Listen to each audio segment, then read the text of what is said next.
جانب چودھری محمد جاوید کی برطانیہ اور سابق پارلیمانی سیکرٹری جوئل عامر سہوترا کی پاکستان سے بارسلونا آمد۔ ممتاز سہوترا نے استقبالیت دیا۔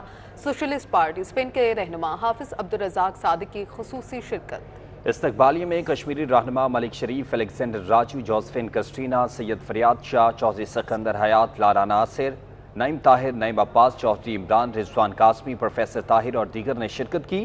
معزز مہمانوں کا شاندار استقبال کیا گیا۔ حافظ عبدالرزاق نے کہا کہ اس طرح کی محفلوں سے بھائی چارے کو فروغ ملتا ہے۔ جوئل عامر سہوترا نے کہا کہ بارسلونا والے مہمان نوازی میں اپنا کوئی ثانی نہیں رکھتے۔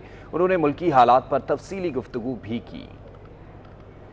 تقریب کا انعقاد بھی پاکستان میں اپنے ان بھائیوں کے لیے جو سیلاب کی وجہ سے مشکلات کا شکار ہیں، ان کی امداد کے لیے آج کی اس تقریب کا انعقاد کیا گیا، اور میرا یہ یقین ہے کہ ہمیشہ کی طرح بارسلونا اور اسپین کی پاکستانی کمیونٹی اس مشکل وقت میں بھی اپنے بھائیوں کا بھرپور طریقہ سے ساتھ دے گی۔ ہمیشہ انہوں نے پاکستان کی خدمت بہت زیادہ کی ہے اور ہمیشہ پاکستان کی ترقی کے لیے اپنی خدمات جو ہیں وہ سر انجام دی ہیں، اور کوشش ہے ان کی کہ اپنے لوگوں کی بھی اچھی طرح سے خدمت کرتے رہیں۔ میں سمجھتا ہوں کہ ایسی محفلیں جاری رہنی چاہیے جہاں پہ دوستوں کی میل ملاقاتیں بھی ہوتی ہیں اور دوست پاکستان کے بارے میں اور پاکستان کا جو خاص طور پہ جو موجودہ صورتحال ہے سیلاب کی، یا جو سیلاب کی وجہ سے جتنی تباہی ہوئی ہے، یا جتنا بھی وہاں پہ بہت سارے علاقے جو ہیں سیلاب کی وجہ سے ڈوب چکے ہیں، ان کے بارے میں ایسی محفلوں میں ذکر بھی ہوتا ہے، اور یہ پلاننگ بھی ہوتی ہے کہ ہم پاکستان کی کیسے مدد کر سکتے ہیں۔